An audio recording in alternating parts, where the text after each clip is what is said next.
Hello everyone. आज के इस लेक्चर में बच्चों हम डिस्कस करेंगे सोल्यूशन का पार्ट 2, जिसके अंदर हम बहुत ही बेसिक टॉपिक के साथ आए हैं। वेपर प्रेशर, कौन कौन से फैक्टर आपका वेपर प्रेशर को अफेक्ट करता है, एंड बॉइलिंग पॉइंट। बहुत ही इजी टॉपिक है एंड ये टॉपिक आप समझने के बाद ही आगे वाले टॉपिक को अच्छे से अंडरस्टैंड कर पाओगे, तो इसलिए इसको समझना काफ़ी ज़्यादा हमारे लिए इम्पॉर्टेंट है। सबसे पहला यहाँ पे कंसेप्ट ऑफ वेपर प्रेशर को अंडरस्टैंड करने के लिए हमें कुछ टर्म्स का मीनिंग अच्छे से पता होना चाहिए, जिसमें सबसे पहला है इवापोरेशन, या फिर जिसको हम वेपराइजेशन कहते हैं। तो इवापोरेशन या वेपराइजेशन का मतलब क्या है? जब आप किसी लिक्विड के मॉलिक्यूल को वेपर में कन्वर्ट कर देते हो, जब आप किसी भी लिक्विड के मॉलिक्यूल को वेपर में कन्वर्ट करते हो, तो उस फिनोमेना को हम क्या कहते हैं बच्चों? वेपराइजेशन या इवापोरेशन कहते हैं। जैसे मान के चलिए कि आपके पास एक कंटेनर है जिसमें आपने कोई लिक्विड को ले रखा है। अगर ये लिक्विड के मॉलिक्यूल वेपर में कन्वर्ट हो रहे हैं, अगर ये लिक्विड के मॉलिक्यूल वेपर में कन्वर्ट हो रहे हैं, तो हम इसी फिनोमेना को क्या कहेंगे बच्चों? वेपराइजेशन या इवापोरेशन कहेंगे। कौन कौन सा फैक्टर है जो यहाँ पे इवापोरेशन को अफेक्ट करेगा, स्पीड ऑफ इवापोरेशन को अफेक्ट करेगा? तो रेट ऑफ इवापोरेशन आपके 4 फैक्टर पे डिपेंड करता है। सबसे पहला टेम्परेचर, टेम्परेचर के डायरेक्टली प्रोपोर्शनल होता है। क्योंकि क्या होगा बच्चों कि अगर सपोज मैं इस लिक्विड को जब गर्म करना शुरू करूंगी, तो गर्म करने से क्या होगा? मॉलिक्यूल की काइनेटिक एनर्जी बढ़ेगी, और मॉलिक्यूल की काइनेटिक एनर्जी बढ़ेगी तो वो ईजिली क्या हो सकता है? वेपर में कन्वर्ट हो सकता है। मतलब जो हमारा इवापोरेशन का रेट होगा वो फास्ट हो जाएगा। मतलब आपका अब इवापोरेशन क्या होगा? बहुत ही फास्ट होने लगेगा। क्योंकि हीट गेन करने के बाद, जैसे आप हीट करोगे, टेम्परेचर बढ़ाओगे लिक्विड का, हीट गेन करते ही मॉलिक्यूल की काइनेटिक एनर्जी बढ़ने की वजह से धीरे धीरे मॉलिक्यूल आपके बहुत ही इजीली क्या होंगे बच्चों? वेपर में कन्वर्ट होना स्टार्ट कर देंगे ना। पॉइंट नंबर 2 क्या है? पॉइंट नंबर 2 है नेचर ऑफ लिक्विड।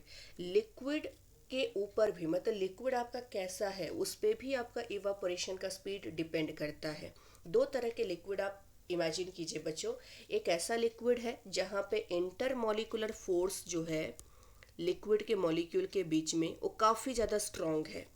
और एक ऐसा लिक्विड है जहाँ पे इंटरमॉलिक्यूलर फोर्स वीक है लिक्विड के बीच में। तो किस तरह के लिक्विड को वेपर में बनाना, वेपर में कन्वर्ट करना ज़्यादा इजी होगा? ऐसा लिक्विड जहाँ पे इंटरमॉलिक्यूलर फोर्स क्या है? वीक है। क्योंकि जहाँ पे फोर्स वीक होता है बच्चों, उस बॉन्ड को तोड़ना काफ़ी इजी होता है और उसको वेपर में भेजना काफ़ी इजी हो जाएगा। और जहाँ पे इंटरमॉलिक्यूलर फोर्स काफ़ी स्ट्रांग होगा, उसके बॉन्ड को तोड़ना भी डिफ़िकल्ट होगा और उसको वेपर में भेजना भी बहुत ज़्यादा डिफ़िकल्ट हो जाएगा।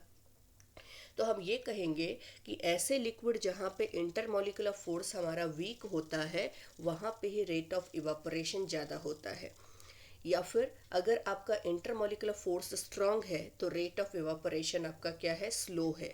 मतलब हम ये कह सकते हैं कि rate of evaporation is inversely proportional to the force of interaction या force of intermolecular force of attraction between the liquid molecule. Force of attraction between liquid molecule, ये दोनों एक दूसरे के इन्वर्सली प्रोपोर्शनल होते हैं। मतलब अगर इंटरमॉलिक्यूलर फोर्स ज़्यादा है, पार्टिकल के बीच में एक दूसरे के बीच में अट्रैक्शन काफ़ी ज़्यादा है, तो उसको इवापोरेट करने के लिए स्पीड क्या हो जाएगी? कम हो जाएगी। मतलब हम ये कह सकते हैं कि रेट ऑफ इवापोरेशन क्या होगा? ये इन्वर्सली प्रोपोर्शनल होगा फोर्स ऑफ अट्रैक्शन के। जहाँ फोर्स ऑफ अट्रैक्शन ज़्यादा पार्टिकल के बीच में, उसका इवापोरेशन का स्पीड क्या होगा? कम होगा। और जहाँ पे फोर्स ऑफ अट्रैक्शन वीक होगा लिक्विड के मॉलिक्यूल के केस में, उसको इवापोरेट करना ज़्यादा इजी होगा। मतलब उसका रेट ऑफ इवापोरेशन काफ़ी फास्ट होगा। Next, surface area. Rate of evaporation is also directly proportional to surface area of the container in which liquid is kept. बच्चों जैसे इमेजिन करो, मेरे पास इतने साइज का एक कंटेनर है, इसमें मैंने लिक्विड को रखा, और एक मेरे पास बड़ा सा कंटेनर है जिसमें मैं सेम लिक्विड को रख रही हूँ।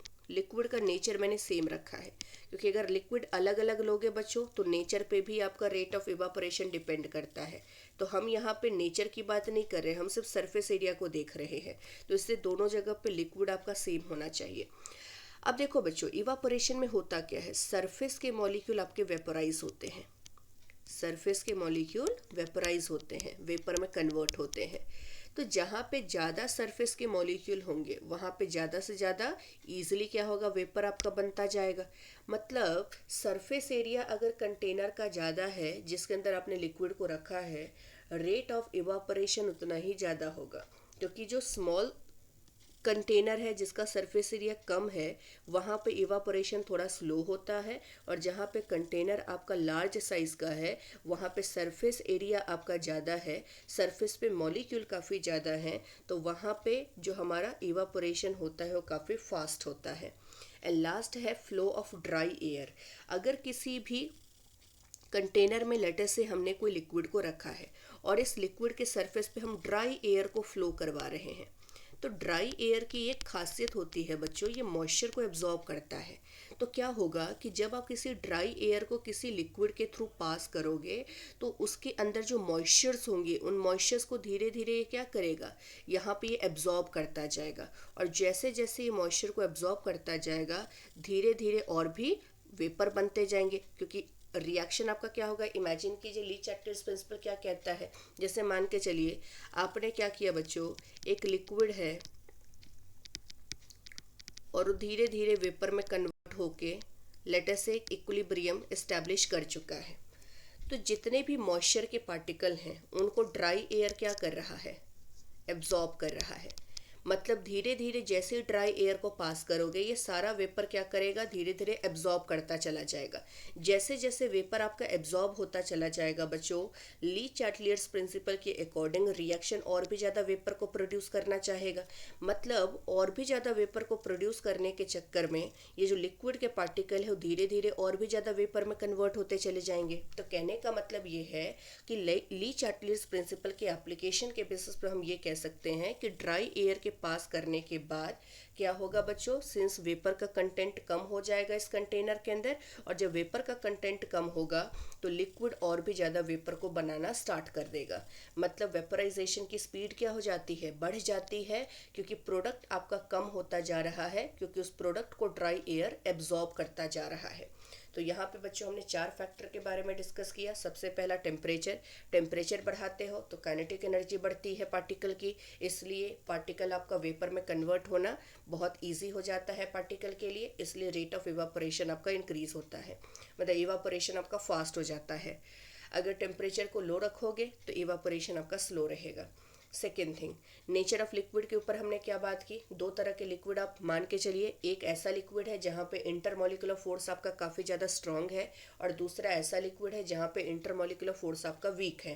तो जहाँ पे इंटरमॉलिक्यूलर फोर्स आपका स्ट्रांग है बच्चों, वहाँ पे क्या होता है, उस इंटरमॉलिक्यूलर फोर्स को ब्रेक करने के लिए काफ़ी ज़्यादा एनर्जी की इन्वेस्टमेंट होती है, उतनी एनर्जी आप सप्लाई ईजिली नहीं कर पाते हो, इसीलिए उन पार्टिकल को वेपर में कन्वर्ट करना थोड़ा सा डिफिकल्ट हो जाता है। इसलिए जहाँ पे इंटरमॉलिक्यूलर फोर्स ज़्यादा है वहाँ पे वेपर बनने का जो स्पीड होगा वो कम रहेगा, मतलब वहाँ पे इवापोरेशन आपका स्लो रहेगा। लेकिन जहाँ पे इंटरमॉलिक्यूलर फोर्स आपका क्या है, वीक है, वहाँ पे उसको हम वेपर में आसानी से कन्वर्ट कर सकते हैं, मतलब इवापोरेशन वहाँ पे थोड़ा सा फास्ट होता है। सरफेस एरिया की क्या बात की हमने, सरफेस एरिया बढ़ेगा अगर लिक्विड का तो हम वहाँ पे इवापोरेशन को फास्ट करा सकते हैं, ठीक है। अगर सरफेस एरिया कम होगा तो हमारा जो इवापोरेशन होगा वो भी हमारा स्लो रहेगा। Next thing, flow of dry air. Dry air में हमने क्या कहा कि अगर ड्राई एयर को हम पास करते हैं लिक्विड के सरफेस पे तो धीरे धीरे वो मॉइस्चर को एब्जॉर्ब करना स्टार्ट कर देता है, और मॉइस्चर को एब्जॉर्ब करने की वजह से क्या होता है बच्चों, और भी ज़्यादा मॉइस्चर बनते चले जाते हैं। मतलब लिक्विड जो भी हमारा अमाउंट कम हुआ है, मॉइस्चर का जो भी वेपर का अमाउंट कम हुआ है, उसको दोबारा से लिक्विड क्या करता है, प्रोड्यूस करना चाहता है according to Le Chatelier's principle, और इसको प्रोड्यूस करने के चक्कर में बहुत सारे लिक्विड के मॉलिक्यूल वेपर में कन्वर्ट होने शुरू हो जाते हैं। मतलब आपका इवापोरेशन का स्पीड क्या होगा, फास्ट हो जाएगा। नेक्स्ट है बच्चों यहाँ पे कंडेंसेशन। कंडेंसेशन का जस्ट मतलब होता है रिवर्स ऑफ इवापोरेशन। इवापोरेशन में क्या हो रहा था, लिक्विड मॉलिक्यूल आपका वेपर मॉलिक्यूल में कन्वर्ट हो रहा था, बट कंडेंसेशन में क्या होता है, वेपर मॉलिक्यूल आपका कंडेंस होके वेपर मॉलिक्यूल आपका फिर से क्या होगा, लिक्विड मॉलिक्यूल के अंदर कन्वर्ट हो जाएगा। So the conversion of vapour molecule back into liquid molecule, that process is nothing but condensation. Now यहाँ पे बच्चों मैंने 3 फिगर लिए हैं और तीनों फिगर के बेसिस पे हम पूरा सिनेरियो यहाँ पे अच्छे से अंडरस्टैंड करेंगे। फिगर 1 के अंदर आप देख सकते हो मैंने तीनों जगह पे सेम ही लिक्विड लिया है, सरफेस एरिया भी सेम रखा है मैंने, और सपोज मैंने तीनों जगह पे टेम्परेचर को भी सेम रखा है, ठीक है। अब यहाँ देखिए बच्चों क्या है, अगर पहले वाले फिगर को देखोगे तो यहाँ पे पहले वाले फिगर में क्या दिख रहा है, लिक्विड के मॉलिक्यूल वेपर की तरफ जा रहे हैं। मतलब लिक्विड के मॉलिक्यूल किस में कन्वर्ट हो रहे हैं, वेपर के मॉलिक्यूल में कन्वर्ट हो रहे हैं। ये पहला फिनोमिना है। मतलब यहाँ पे क्या हो रहा है बच्चों, यहाँ पे इवापोरेशन हो रहा है, क्योंकि यहाँ पे आपके लिक्विड के मॉलिक्यूल वेपर में कन्वर्ट होते जा रहे हैं। दूसरे वाले कंटेनर के अंदर देखिए बच्चों क्या है, some of the vapour molecule are getting converted back into liquid form. मतलब यहाँ पे आपका कंडेंसेशन भी अब होना स्टार्ट हो चुका है। तो पहले वाले कंटेनर में सिर्फ लिक्विड के मॉलिक्यूल आपके कन्वर्ट हो रहे थे वेपर में, बट सेकेंड वाले फिगर में क्या देख सकते हैं कि जो हमारा वेपर का मॉलिक्यूल है वो भी कंडेंस होना शुरू हो चुका है, मतलब वो भी आपका लिक्विड के अंदर कन्वर्ट होना शुरू हो चुका है। बट अगर आप फिगर 3 के अंदर बच्चों देखेंगे तो फिगर 3 में आप क्या देख सकते हैं, जिस स्पीड के साथ ये जितने मॉलिक्यूल आपके लिक्विड के वेपर में कन्वर्ट हो रहे हैं उतने ही मॉलिक्यूल वेपर के लिक्विड में कन्वर्ट हो रहे हैं। जो डाउनवर्ड एरो है ये किसको इंडिकेट करता है, वेपर मॉलिक्यूल का लिक्विड मॉलिक्यूल में कन्वर्ट होना, और जो अपवर्ड एरो है ये किसको इंडिकेट कर रहा है, लिक्विड मॉलिक्यूल को वेपर में कन्वर्ट करना। तो आप देख सकते हैं बच्चों, जितने अमाउंट में लिक्विड का मॉलिक्यूल वेपर बना रहा है उसी अमाउंट में वेपर का मॉलिक्यूल भी लिक्विड बना रहा है ना। तो हम ये कह सकते हैं कि जिस स्पीड के साथ लिक्विड का मॉलिक्यूल आपका वेपर में कन्वर्ट हो रहा है उसी स्पीड के साथ वेपर का मॉलिक्यूल लिक्विड के अंदर कन्वर्ट हो रहा है। इस कंडीशन को बच्चों हम कहते हैं इक्विलिब्रियम कंडीशन। मतलब अगर रेट ऑफ इवापोरेशन और रेट ऑफ कंडेंसेशन बराबर हो जाए, मतलब जिस स्पीड के साथ आपका लिक्विड मॉलिक्यूल वेपर में कन्वर्ट करता है अगर उसी स्पीड के साथ वेपर मॉलिक्यूल लिक्विड में भी कन्वर्ट करना शुरू कर दे, तो हम कहेंगे कि यहाँ पे लिक्विड और वेपर के बीच में एक इक्विलिब्रियम एस्टैब्लिश हो चुका है। इस इक्विलिब्रियम को हम क्या कहेंगे बच्चों, लिक्विड वेपर इक्विलिब्रियम। तो यहाँ पे एक इक्विलिब्रियम एस्टैब्लिश हो चुकी है। तो आई होप बच्चों ये तीनों सिनेरियो आप लोगों को समझ में आ गया होगा। सबसे पहले कंटेनर में इवापोरेशन हो रहा है, मतलब लिक्विड के मॉलिक्यूल क्या हो रहे हैं, वेपर में कन्वर्ट। दूसरे में सम ऑफ द वेपर मॉलिक्यूल हमारा क्या हो चुका है, लिक्विड के अंदर कन्वर्ट होना शुरू हो चुका है। और तीसरे वाले कंटेनर में जैसा कि हम देख सकते हैं कि एक इक्विलिब्रियम एस्टैब्लिश हो चुकी है, बिकॉज जिस स्पीड के साथ आपका लिक्विड वेपर बना रहा है उसी स्पीड के साथ आपका वेपर लिक्विड के अंदर भी कन्वर्ट हो रहा है। तो ये जो इक्विलिब्रियम कंडीशन है बच्चों, इस इक्विलिब्रियम कंडीशन में जितने भी वेपर मॉलिक्यूल आपका होगा ये सारे वेपर मॉलिक्यूल क्या करेंगे, लिक्विड के सरफेस पे प्रेशर लगाएंगे। मतलब जब आपका लिक्विड और वेपर के बीच में एक इक्विलिब्रियम एस्टैब्लिश हो जाता है, कैसे पता चलेगा इक्विलिब्रियम आ चुका है, जिस स्पीड के साथ आपका लिक्विड वेपर में जाएगा उसी स्पीड के साथ आपका वेपर लिक्विड में कन्वर्ट होना शुरू हो जाएगा। उसी कंडीशन को हम इक्विलिब्रियम कंडीशन कहेंगे। और उस इक्विलिब्रियम कंडीशन पे जितने भी वेपर मॉलिक्यूल हैं यहाँ पे ऊपर लिक्विड के सरफेस पे, वो सारे वेपर मॉलिक्यूल क्या करते हैं बच्चों, धीरे धीरे यहाँ पे इस लिक्विड के सरफेस पे प्रेशर लगाना स्टार्ट करते हैं। ठीक है, तो जितना प्रेशर ये वेपर का मॉलिक्यूल लिक्विड के सरफेस पे लगाता है under equilibrium condition at a fix temperature, क्योंकि टेम्परेचर को चेंज नहीं करना है बच्चों, लिक्विड का जो टेम्परेचर है वो कांस्टेंट मेंटेन होना चाहिए, क्योंकि अगर आप टेम्परेचर को चेंज करोगे तो वेपर प्रेशर उस पर अफेक्ट होता चला जाएगा। इसलिए हमें through out the process temperature को क्या करना है, कांस्टेंट रखना है। तो जब हम टेम्परेचर को कांस्टेंट रख देते हैं और जब इक्विलिब्रियम कंडीशन मेंटेन हो जाता है तो उस कंडीशन पे जो हमारा वेपर का मॉलिक्यूल है इस लिक्विड के सरफेस पे, वो लिक्विड के सरफेस पे कितना ज़्यादा प्रेशर लगा रहा है वही प्रेशर हमारा क्या होता है बच्चों, वेपर प्रेशर होता है। मतलब the pressure exerted by all the vapour molecule on the liquid surface at equilibrium condition at a fixed temperature is nothing but vapor pressure of a liquid। तो यही चीज़ यहाँ पे मैंने डिफाइन करने की कोशिश की है। तो ये हमारा डेफिनेशन है बच्चों वेपर प्रेशर का। The pressure exerted by vapour molecule over the surface of liquid in a closed container at a equilibrium condition known as vapor pressure। बस ये चीज़ आपको ध्यान रखना है कि ये कंटेनर हमारा क्या होना चाहिए, क्लोज्ड होना चाहिए, क्योंकि कंटेनर अगर बच्चों क्लोज्ड होगा तभी हम लिक्विड और वेपर के बीच में इक्विलिब्रियम कंडीशन को अचीव कर सकते हैं। अदरवाइज क्या होगा, वेपर के मॉलिक्यूल तो एस्केप कर जाएंगे, और जब वेपर के मॉलिक्यूल सारे एस्केप कर जाएंगे अगर ओपन कंटेनर होगा तो फिर क्या होगा बच्चों, जो वेपर का मॉलिक्यूल होगा वो कंडेंस बैक लिक्विड के अंदर उसी स्पीड के साथ नहीं कर पाएगा। तो इसीलिए कंटेनर आपका कैसा होना चाहिए, क्लोज्ड होना चाहिए।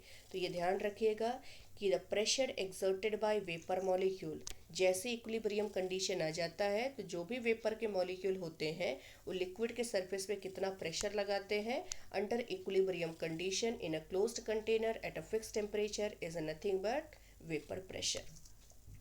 नेक्स्ट थिंग, अगर लिक्विड बच्चों वाटर है, देखो यहाँ पे हम किसी भी लिक्विड के लिए वेपर प्रेशर को डिफाइन कर सकते हैं, बट जब हमारा लिक्विड स्पेसिफिकली वाटर होगा तो वाटर के लिए हम वेपर प्रेशर को एक और नाम से जानते हैं which is aqueous tension. Aqueous tension क्या होता है, it is nothing but vapour pressure only, but इसको कब हम यूज़ करते हैं इस नाम को, जब लिक्विड हमारा वाटर होता है। नाउ वेपर प्रेशर बच्चों कौन कौन से फैक्टर पे डिपेंड करता है उसके बारे में डिस्कस कर लेते हैं। सबसे पहला है नेचर ऑफ लिक्विड। हर एक लिक्विड का वेपर प्रेशर डिफरेंट डिफरेंट होता है। क्यों? क्योंकि हर लिक्विड के अंदर बच्चों क्या होता है, इंटरमोलिकुलर फोर्स आपके डिफरेंट होते हैं पार्टिकल के बीच में। तो इंटरमोलिकुलर फोर्स कैसा है ये आपका वेपर प्रेशर को अफेक्ट करता है। बहुत सिंपल सा लॉजिक है। इमेजिन कीजिए कि आपके पास दो कंटेनर है और दो अलग अलग टाइप के आपने लिक्विड को ले रखा है। जैसे मैंने यहाँ पे एग्जांपल के तौर पे सपोज मैंने वाटर को लिया है बच्चों और यहाँ पे इथाइल अल्कोहल को लिया है C2H5OH। अब ध्यान दीजिएगा बच्चों, बहुत ही इंपॉर्टेंट कंसेप्ट है। जो वाटर के मॉलिक्यूल होते हैं वो क्या करते हैं एक दूसरे के साथ, मतलब जितने भी वाटर के मॉलिक्यूल इस कंटेनर में होंगे वो आपस में एक दूसरे के साथ क्या होंगे बच्चों, हाइड्रोजन बॉन्ड के थ्रू होंगे। उसी तरह से इथाइल अल्कोहल भी अपने बीच में, मतलब जितने भी इथाइल अल्कोहल के मॉलिक्यूल होंगे इस कंटेनर में ये भी अपने बीच में हाइड्रोजन बॉन्ड को बनाए होंगे। लेकिन अगर मैं आपसे पूछूं कि दोनों के बीच में अगर कंपेयर करो तो कहाँ पे हाइड्रोजन बॉन्डिंग का स्ट्रेंथ ज़्यादा है, तो वाटर के अंदर हाइड्रोजन बॉन्ड आपका ज़्यादा स्ट्रांग होता है, क्योंकि एक वाटर मॉलिक्यूल बच्चों एक टाइम पे 4 हाइड्रोजन बॉन्ड बना लेता है। इसलिए वाटर मॉलिक्यूल के बीच में जो हाइड्रोजन बॉन्ड होता है वो ज़्यादा स्ट्रांग होता है। अगर बच्चों यहाँ पे मॉलिक्यूल के बीच में फोर्स काफ़ी स्ट्रांग है, अगर पार्टिकल एक दूसरे के साथ काफ़ी ज़्यादा अट्रैक्टेड है, इंटरमॉलिकुलर फोर्स काफ़ी ज़्यादा स्ट्रांग है, तो उनको वेपर में कन्वर्ट करना क्या होगा हमारे लिए, डिफ़िकल्ट रहेगा। लेकिन जहाँ पे इंटरमॉलिकुलर फोर्स हमारे वीक होंगे वहाँ पे उनको वेपर में कन्वर्ट करना क्या होगा, काफ़ी ज़्यादा इजी होगा। तो कहने का मतलब ये है कि जहाँ पे इंटरमॉलिकुलर फोर्स हमारा वीक होता है वहाँ पे वेपर बनाना ज़्यादा इजी होता है, और ज़्यादा वेपर बनेगा बच्चों तो इसका मतलब वेपर प्रेशर भी ज़्यादा होगा। और जहाँ पे आपके इंटरमॉलिकुलर फोर्स स्ट्रॉन्ग होते हैं, पार्टिकल एक दूसरे के साथ काफ़ी ज़्यादा अट्रैक्टेड होता है, वहाँ पे वेपर बनाना काफ़ी डिफ़िकल्ट हो जाता है, और जब वेपर कम बनेंगे तो वेपर प्रेशर भी कम बनेगा। तो इसीलिए बच्चों यहाँ पे हम क्या कहेंगे, वाटर एंड इथाइल अल्कोहल के बीच में, सिंस वाटर के अंदर हाइड्रोजन बॉन्ड ज़्यादा स्ट्रॉन्ग है as compare two ethyl alcohol, इसलिए वाटर के अंदर क्या होगा, वेपर प्रेशर कम बनेगा और इथाइल अल्कोहल का वेपर प्रेशर ज़्यादा होगा। मतलब हम ये कह सकते हैं कि वेपर प्रेशर और इंटरमॉलिकुलर फोर्स जो होता है लिक्विड के मॉलिक्यूल के बीच में वो एक दूसरे के इन्वर्सली प्रोपोर्शनल होते हैं। मतलब अगर फोर्स ज़्यादा है पार्टिकल के बीच में तो वेपर प्रेशर कम है, फोर्स अगर कम है तो वेपर प्रेशर ज़्यादा है। Second example, very very important example, ethyl alcohol, ethylene glycol and glycerol, तीनों के स्ट्रक्चर ले लेते हैं। इथाइल अल्कोहल बच्चों CH3CH2OH है, इथिलीन ग्लाइकोल हमारा है CH2OH एंड ग्लिसरॉल है हमारा CH2OH CHOH CH2OH। अब गौर से देखिए बच्चों, यहाँ पे जो इथाइल अल्कोहल है उसमें सिर्फ एक ही OH है, तो यही ग्रुप आपका क्या होगा, हाइड्रोजन बॉन्ड बनाने के लिए रिस्पॉन्सिबल होगा। इथिलीन ग्लाइकोल के अंदर दो दो OH हैं, तो ये दोनों ग्रुप ही हाइड्रोजन बॉन्ड बनाने के लिए रिस्पॉन्सिबल होंगे। और ग्लिसरॉल के अंदर बच्चों एक ही मॉलिक्यूल में तीन तीन OH है, तो ये ज़्यादा से ज़्यादा हाइड्रोजन बॉन्ड बना पाएगा। तो जितने ज़्यादा OH उतने ज़्यादा हाइड्रोजन बॉन्ड बनाएगा, और जहाँ पे ज़्यादा हाइड्रोजन बॉन्ड बनेगा वहाँ पे इंटरमॉलिक्यूलर फोर्स काफ़ी स्ट्रांग होगा। और जहाँ इंटरमॉलिक्यूलर फोर्स स्ट्रांग होता है उन मॉलिक्यूल को वेपर में कन्वर्ट करना डिफिकल्ट होता है, मतलब वहाँ कम वेपर बनेगा। अगर वेपर कम बनेगा तो वेपर प्रेशर भी कम लगेगा। और जहाँ पे वीक हमारा बॉन्ड होता है वहाँ पे उनको वेपर में कन्वर्ट करना ज़्यादा इजी है। और जहाँ पे ज़्यादा इजीली हम वेपर में कन्वर्ट कर पाएंगे लिक्विड को, वहाँ पे ज़्यादा से ज़्यादा वेपर बनेगा, और जितना ज़्यादा वेपर बनेगा उतना ज़्यादा वेपर का पार्टिकल प्रेशर लगाएगा लिक्विड के सरफेस पे।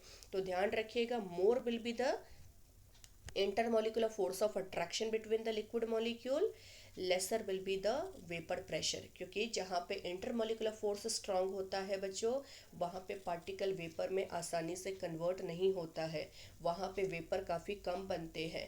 और जहाँ पे वेपर कम बनता है बच्चों वहाँ पे वेपर प्रेशर भी कम होता है। तो ये रिलेशन सब लोग याद रखेंगे बच्चों, वेपर प्रेशर और इंटरमोलिकुलर फोर्स एक दूसरे के क्या होते हैं, इन्वर्सली प्रोपोर्शनल होते हैं। यहाँ पे सेकंड जो हमारा फैक्टर है टेम्परेचर का, उसको मैं यहाँ पे एक्सप्लेन करूँगी इस डायग्राम के थ्रू। इस ग्राफ को हम अच्छे से अंडरस्टैंड करेंगे बच्चों। पहले अपने सेकंड फैक्टर के ऊपर आ जाते हैं, बट उससे पहले यहाँ पे एक पॉइंट है जिसको आपको समझना बहुत ज़रूरी है। ये नेचर ऑफ लिक्विड के अंदर ही आ रहा है। नेचर ऑफ लिक्विड के अंदर हमने क्या कहा बच्चों, नेचर ऑफ लिक्विड के अंदर कहा कि vapour pressure is inversely proportional to intermolecular force between the liquid. ठीक है, मतलब अगर मान के चलो कि आपके पास दो लिक्विड हैं, दोनों ही वेपर बनाने की टेंडेंसी रखते हैं, तो हम क्या देखेंगे कि कहाँ पे इंटरमोलिकुलर फोर्स वीक है, कहाँ पे इंटरमोलिकुलर फोर्स ज़्यादा है। जहाँ पे इंटरमोलिकुलर फोर्स वीक होगा वो आपका क्या होगा, ज़्यादा से ज़्यादा वेपर बनाएगा और ज़्यादा वेपर प्रेशर एक्सर्ट करेगा। और जहाँ पे इंटरमोलिकुलर फोर्स स्ट्रांग होगा वहाँ पे वेपर कम बनेंगे और वहाँ पे वेपर प्रेशर भी आपका कम लगेगा। तो ये जो पॉइंट है ये हम कब लगाएंगे, ये पॉइंट हम तब लगाएंगे बच्चों जब दोनों ही लिक्विड क्या है, वेपर बनाने के लिए कैपेबल होगा। तब हम जाके डिसाइड करते हैं कि मॉलिक्यूल के बीच में फोर्स स्ट्रांग है या फिर मॉलिक्यूल के बीच में फोर्स वीक है। लेकिन अगर मान के चलिए आपके पास, मैं इस बेसिस पे यहाँ पे लिक्विड को दो तरह से क्लासीफाई कर रही हूँ। क्लासीफाई किसके बेसिस पे कर रही हूँ, कुछ ऐसे भी लिक्विड होते हैं जो वोलेटाइल होते हैं और कुछ ऐसे भी लिक्विड होते हैं जिनको हम नॉन वोलेटाइल कह सकते हैं। मतलब दो तरह के सब्सटेंसेस होते हैं बच्चों हमारे पास, एक होता है वोलेटाइल सब्सटेंस, एक होता है non volatile substance. Volatile substance ऐसे सब्सटेंसेस को कहा जाता है जो वेपर बनाता है, मतलब जिसका वेपर प्रेशर नॉन ज़ीरो होगा, उसको हम ज़ीरो नहीं कह सकते हैं। जैसे वाटर हो गया, इथाइल अल्कोहल हो गया, बेंजीन हो गया, टोलीन हो गया, डाइथाइल ईथर हो गया। ये सारे जो हमारे लिक्विड हैं बच्चों, ये जितने भी सब्सटेंसेस हैं ये बेसिकली क्या हैं, ये आपके वेपर, ये मतलब वोलेटाइल नेचर के हैं, ये वेपर को बनाते हैं। लेकिन कुछ ऐसे भी सब्सटेंसेस हैं जो वेपर नहीं बनाते हैं, जैसे कि यूरिया हो गया, ग्लूकोज हो गया, सुक्रोज हो गया, सॉल्ट हो गए, ये सारे आपके वेपर नहीं बनाते हैं। तो जो वेपर नहीं बनाते हैं बच्चों, उनका वेपर प्रेशर हम कितना लेंगे, ज़ीरो लेंगे, और ऐसे सब्सटेंसेस को हम नॉन वोलेटाइल सब्सटेंस कहेंगे। और वोलेटाइल सब्सटेंस किसको कहा जाएगा, जिसका वेपर प्रेशर ज़ीरो के बराबर नहीं होगा, हमेशा कोई ना कोई नॉन ज़ीरो नंबर लेगा। कोई ज़्यादा ले सकता है, कोई कम ले सकता है, डिपेंडिंग अपॉन इंटरमोलिकुलर फोर्स कितना ज़्यादा है मॉलिक्यूल के बीच में। ठीक है, लेकिन अगर कोई सब्सटेंस का नॉन ज़ीरो वेपर प्रेशर है तो उसको हम वोलेटाइल सब्सटेंस के अंदर यहाँ पे कंसिडर करेंगे। सेकेंड फैक्टर बच्चों हमारा टेम्परेचर है। टेम्परेचर का यहाँ पे वेपर प्रेशर से क्या रिलेशन है, तो बच्चों देखो, यहाँ पे इमेजिन करो कि मैंने एक लिक्विड लिया, ये ऊपर से क्लोज्ड है। सपोज मैंने यहाँ पे इस कंटेनर को 25 डिग्री सेल्सियस पे मेंटेन रखा है, और मैंने सेम लिक्विड लिया, सेम सरफेस एरिया भी यहाँ पे मैंने लिया है। ठीक है, और यहाँ पे मैंने टेम्परेचर 100 डिग्री सेल्सियस कर दिया इस लिक्विड का। दोनों जगह पे लिक्विड आपका सेम है बच्चों, ये भी लिक्विड, जो नेचर यहाँ पे है लिक्विड का वही नेचर मैंने यहाँ पे भी ले लिया है। बस मैंने यहाँ पे चेंज क्या किया है, टेम्परेचर को। तो क्या होगा कि जो लिक्विड जो हाई टेम्परेचर पे मेंटेन्ड है 100 डिग्री सेल्सियस पे, वहाँ पे जो पार्टिकल होंगे लिक्विड का उनके पास काइनेटिक एनर्जी ज़्यादा होगी, और जहाँ पे टेम्परेचर लो है वहाँ पे पार्टिकल की काइनेटिक एनर्जी कम होगी। तो जहाँ पे पार्टिकल की काइनेटिक एनर्जी हाई होती है उनको वेपर में कन्वर्ट करना ज़्यादा इजी हो जाता है, और जहाँ पे आपका काइनेटिक एनर्जी लो होता है वहाँ पे उसको वेपर में कन्वर्ट करना थोड़ा डिफ़िकल्ट हो जाएगा। तो जब आप टेम्परेचर बढ़ाते हो तो इनडायरेक्टली आप किसको इंक्रीज़ कर रहे हो बच्चों? इनडायरेक्टली आप काइनेटिक एनर्जी को इंक्रीज़ कर रहे हो। और जब आप टेम्परेचर बढ़ाते हो और जब आपकी काइनेटिक एनर्जी बढ़ती है तो ज़्यादा से ज़्यादा मॉलिक्यूल क्या होता है, लिक्विड का वेपर में कन्वर्ट होना शुरू हो जाता है।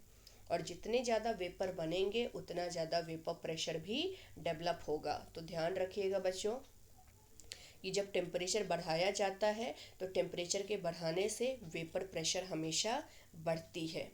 ठीक है, टेम्परेचर लो रखोगे वेपर प्रेशर कम होगा, टेम्परेचर ज़्यादा रखोगे तो वेपर प्रेशर आपका क्या होगा बच्चों? ज़्यादा होगा। मतलब वेपर प्रेशर और टेम्परेचर एक दूसरे के क्या है? डायरेक्टली प्रोपोर्शनल है। बट ये पॉइंट बहुत ही इंपॉर्टेंट है और इससे क्वेश्चंस आप लोगों के कई बार कॉम्पिटिटिव एग्जाम्स में पूछे गए हैं। ये ध्यान रखिएगा बच्चों, किसी भी लिक्विड का जो वेपर प्रेशर होता है उसके अमाउंट पे डिपेंड नहीं करता है। मतलब आपने कितना अमाउंट लिया है, जैसे मान के चलिए मैं एक ग्लास है मेरे पास छोटा सा, उसमें मैंने वाटर ले रखा है, और मैंने एक बड़ा सा कंटेनर ले लिया, उसमें मैंने वाटर को ले रखा है। और अगर मैं दोनों का वेपर प्रेशर मेजर करूँगी, अगर टेम्परेचर सेम है इसका, लेट अस से ये भी 80 डिग्री सेल्सियस पे मेंटेन्ड है, ये भी 80 डिग्री सेल्सियस पे मेंटेन्ड है, अगर लिक्विड दोनों जगह पे सेम है और दोनों का टेम्परेचर सेम है ना, तो आप यहाँ पे इस कंटेनर के अंदर कम लिक्विड रखो और यहाँ पे कंटेनर में ज़्यादा लिक्विड रखो, या इस कंटेनर का शेप क्या है दोनों का, या इस कंटेनर का साइज़ कैसा है, या इस कंटेनर के अंदर कितना वॉल्यूम ले रखा है आपने लिक्विड का, उस पे वेपर प्रेशर बिल्कुल भी डिपेंड नहीं करेगा। वेपर प्रेशर सिर्फ दो ही चीज़ों पे डिपेंड करता है। पहला कि लिक्विड का नेचर कैसा है, लिक्विड के अंदर इंटरमोलिकुलर फोर्स कैसे हैं, वीक हैं या स्ट्रॉन्ग हैं, उन पे डिपेंड करेगा, और दूसरा डिपेंड करेगा टेम्परेचर पे। दोनों फैक्टर के अलावा बाकी किसी और फैक्टर पे आपका वेपर प्रेशर डिपेंड नहीं करता है। ये आप लोगों को ध्यान रखना है। नाउ वेपर प्रेशर बच्चों टेम्परेचर के साथ रिलेटेड है एक बहुत ही फेमस इक्वेशन के थ्रू, जिसको हम क्लॉसियस-क्लैपेरॉन इक्वेशन कहते हैं। इस इक्वेशन के थ्रू हम वेपर प्रेशर को टेम्परेचर के साथ रिलेट करते हैं। इक्वेशन क्या है हमारा? log P2 by P1 equal to delta H V by 2.303 R into T2 minus T1 by T1 T2, जहाँ पे P2 क्या है? P2 is the vapour pressure of a liquid at T2 temperature and P1 is the vapour pressure of liquid at T1 temperature.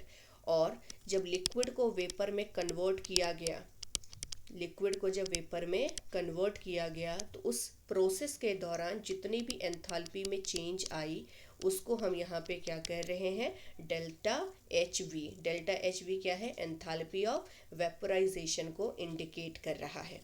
Now come to this graph.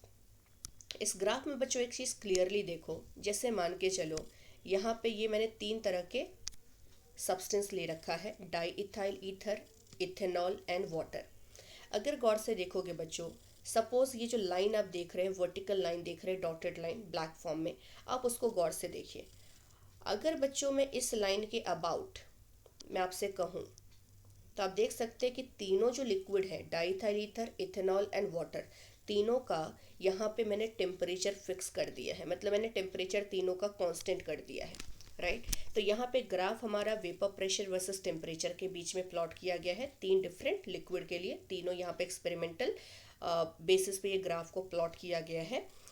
तो यहाँ पे मैंने क्या किया, तीनों के लिए टेम्परेचर को फिक्स कर दिया। अब गौर से देखिए बच्चों, जैसे टेम्परेचर फिक्स हुआ, ये जो हमारा पॉइंट है इसके करस्पॉन्डिंग जो वेपर प्रेशर हमें मिलेगा वो किसका वेपर प्रेशर मिलेगा बच्चों? डाईइथाइल ईथर का। तो लेट अस से पॉइंट ए हमारा डाईइथाइल ईथर का वेपर प्रेशर इंडिकेट कर रहा है। इसी तरह से रेड वाला जो कर्व है वो यहाँ पे इंटरसेक्ट हो रहा है, राइट। तो इसका मतलब इसके करस्पॉन्डिंग जो हमारा वेपर प्रेशर मिला है वो किसका वेपर प्रेशर होगा? This is the vapour pressure of ethanol. इसको पॉइंट बी से इंडिकेट कर रही हूँ।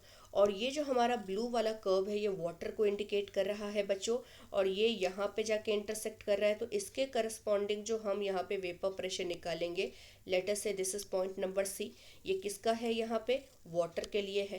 अब बच्चों अगर आप इस वाई एक्सिस पे ऑब्जर्व करोगे तो ए पॉइंट का वेपर प्रेशर सबसे ज़्यादा है, फिर बी पॉइंट का, फिर सी पॉइंट का।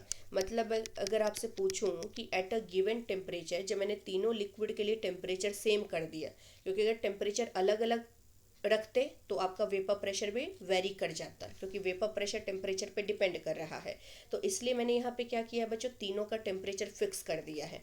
जैसे मैंने तीनों का टेम्परेचर फिक्स किया, हम देख सकते हैं कि डाई इथाइल ईथर का वेपर प्रेशर ज़्यादा है किसके कंपैरेटिवली, इथेनॉल के कंपैरेटिवली, और इथेनॉल का क्या है, वाटर के कंपैरेटिवली। अब ऐसा क्यों, तो बहुत सिंपल सा लॉजिक है बच्चों।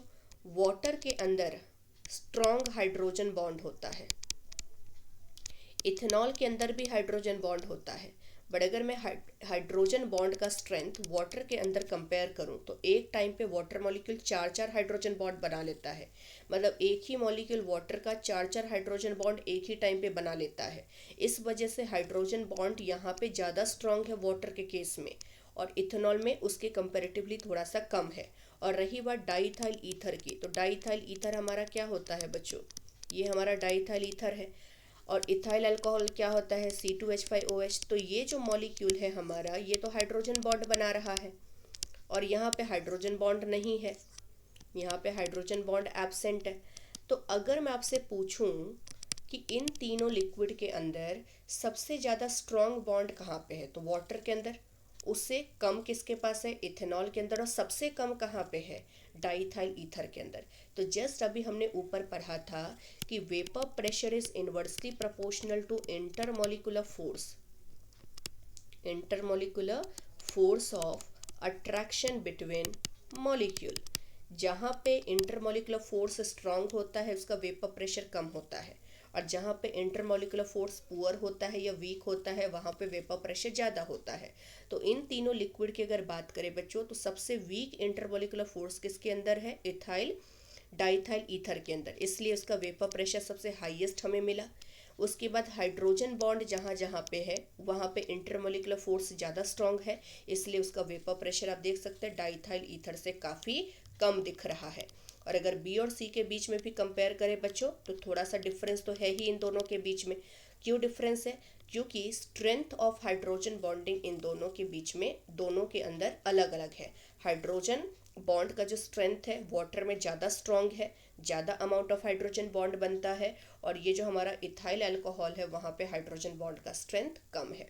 तो इसलिए नेचर ऑफ लिक्विड आपका क्या करता है बच्चों, अफेक्ट करता है वेपर प्रेशर को। नेक्स्ट थिंग, आप टेम्परेचर भी देख सकते हैं, टेम्परेचर का भी, जैसे अभी जस्ट मैंने आप लोगों को कहा था कि टेम्परेचर और वेपर प्रेशर एक दूसरे के डायरेक्टली प्रोपोर्शनल है। तो आप बच्चों यहाँ पे देख सकते हैं कंटिन्यूसली, अगर मैं सपोज एक ही लिक्विड डाईइथाइल ईथर की ही बात करूं तो आप देखो 20 डिग्री सेल्सियस पे ये लाइन है हमारा, ये हमारा करस्पॉन्डिंग वेपर प्रेशर है। लेकिन अगर मैं इसी लिक्विड का सपोज 30 डिग्री सेल्सियस पे वेपर प्रेशर मेजर करने जाऊंगी तो ये कुछ यहाँ पे कट होगा, इंटरसेक्ट यहाँ पे करेगा ग्राफ, और आपका वेपर प्रेशर आप देख सकते हैं पहले से ज़्यादा है। मतलब कहने का ये है कि एक ही लिक्विड का, जैसे डाईइथाइल ईथर ही है, लेट अस इमेजिन करो कि दो कंटेनर है जिसमें दोनों जगह पे डाईइथाइल ईथर हमने रखा है, यहाँ भी ईथर है यहाँ भी ईथर है, लेकिन एक बार ये 20 डिग्री सेल्सियस पे है और एक बार ये 30 डिग्री सेल्सियस पे है। तो आप ग्राफिकली भी देख सकते हैं कि जैसे ही मैंने 20 से 30 डिग्री सेल्सियस टेम्परेचर बढ़ाया, वेपर प्रेशर डाईइथाइल ईथर का क्या हो गया, बढ़ गया। क्योंकि हाई टेम्परेचर पे क्या होता है, ज़्यादा से ज़्यादा काइनेटिक एनर्जी होती है पार्टिकल की, तो इसलिए ज़्यादा से ज़्यादा वेपर बनता है, और जितना ज़्यादा वेपर बनेगा उतने ज़्यादा वेपर प्रेशर भी आपका लगेगा उस लिक्विड के सरफेस पे। लास्ट यहाँ पे हमारा टॉपिक है बच्चों, बहुत ही छोटा सा टॉपिक है, बॉइलिंग पॉइंट किसको कहा जाता है।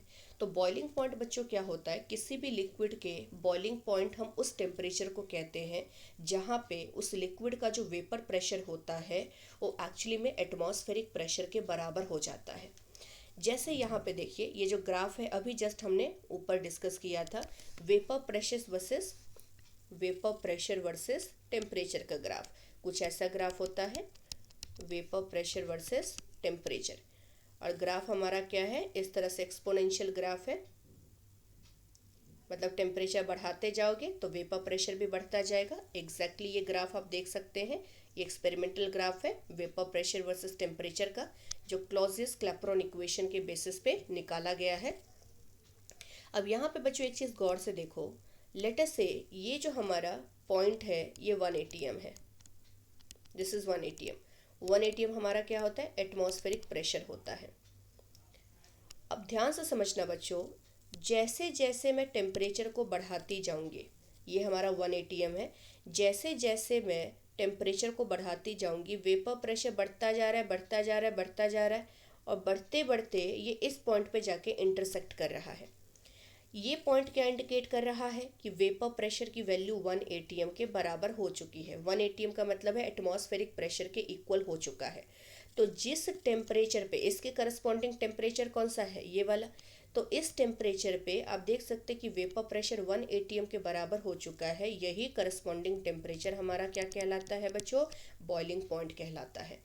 अगर मैं वाटर की बात करूं तो वाटर के अंदर हम क्या कहेंगे, इस बॉइलिंग टेम्परेचर को 100 डिग्री सेल्सियस कहेंगे। तो ये ध्यान रखना है आप लोगों को कि जब हम किसी भी लिक्विड का टेम्परेचर बढ़ाते हैं तो उसका वेपर प्रेशर बढ़ता है, और जिस टेम्परेचर पे उसका वेपर प्रेशर बच्चों 1 atm के बराबर हो जाता है, उसी टेम्परेचर पे आपका लिक्विड बॉयल करना स्टार्ट करता है। नाउ एक और पॉइंट यहाँ पे हम समझेंगे, ध्यान दीजिएगा। अगर मान के चलिए बच्चों हम माउंटेन रीजन में चलते हैं, लेट अस से ये एक लिक्विड है जिसका मैं वेपर प्रेशर निकालना चाहती हूँ माउंटेन रीजन में, माउंटेन रीजन पे निकालना चाहती हूँ। तो माउंटेन रीजन पे क्या होता है बच्चों, जैसे जैसे आप हाइट पे जाओगे, हाइट पे जाने के बाद क्या होता है, जो आपका प्रेशर होता है वो रिड्यूस हो जाता है, मतलब आपका जो एटमॉस्फेरिक प्रेशर होगा वो 1 atm से कम होगा। तो लेट अस से आपका जो माउंटेन रीजन पे प्रेशर है वो यहाँ पे है 1 atm से स्लाइटली कम है। तो ऐसे केस में क्या होगा, ये अब हमारा एटमॉस्फेरिक प्रेशर हो चुका है माउंटेन रीजन के अंदर। तो आप देख सकते हैं कि सेम ही लिक्विड को अब अगर हम धीरे धीरे उसका टेम्परेचर बढ़ाएंगे तो टेम्परेचर बढ़ाने के बाद वो इस पॉइंट पे जाके उसका वेपर प्रेशर किसके बराबर होगा, एटमॉस्फेरिक प्रेशर के बराबर। और जैसे ही उसका टेम्परेचर, जैसे ही उसका वेपर प्रेशर एटमॉस्फेरिक प्रेशर के बराबर होगा, वो उसी करस्पॉन्डिंग टेम्परेचर पे बॉईल करना शुरू कर देगा। मतलब अगर मैं आपसे कहूँ कि वाटर है, वाटर को मैं एक बार यहाँ पे माउंटेन रीजन पे अगर बॉईल करने जाऊँगी तो एक्चुअल में उसका टेम्परेचर कितना होता है, सरफेस पे हमारा 100 डिग्री सेल्सियस होता है, लेकिन वही अगर आप वाटर पे जाके इसका बॉइलिंग टेम्परेचर मेजर करोगे आपको 100 डिग्री सेल्सियस से कम टेम्परेचर पे ही वाटर बॉईल करता हुआ दिखेगा। ऐसा क्यों बच्चों, क्योंकि माउंटेन रीजन पे आपका एटमॉस्फेरिक प्रेशर क्या हो चुका है, सरफेस के कंपैरेटिवली कम हो चुका है। उसकी वजह से अब आपका सेम ही लिक्विड क्या करेगा, पहले के कंपैरेटिवली लो टेम्परेचर पे बॉईल करना पसंद करेगा। तो ये हमारा एक छोटा सा कंसेप्ट था बॉइलिंग पॉइंट के ऊपर, बट इस पॉइंट का ज़रूरत बहुत ज़्यादा होगा बच्चों कॉलिगेटिव प्रॉपर्टी को समझने के लिए, क्योंकि ये बहुत ही ज़्यादा इंपॉर्टेंट है कॉलिगेटिव प्रॉपर्टी हमारे सोल्यूशन चैप्टर के अंदर। तो आई होप आप लोगों को बच्चों बेसिक चीज़ें समझ में आ गई है, वेपर प्रेशर क्या होता है, कौन कौन से टेम्परेचर पे डिपेंड करता है, बॉइलिंग पॉइंट क्या होती है, इन तीनों के बारे में हमने बहुत ही डिटेल में डिस्कस किया है। तो आई होप आप लोगों के लिए वीडियो यूज़फुल रहेगा, और अगर आप लोगों को वीडियो पसंद आए तो प्लीज़ मेरे चैनल को सब्सक्राइब कीजिए जिन्होंने अभी तक नहीं किया है, एंड मेरे जो भी वीडियोज़ हैं उनको लाइक एंड शेयर कीजिए। Thank you very much.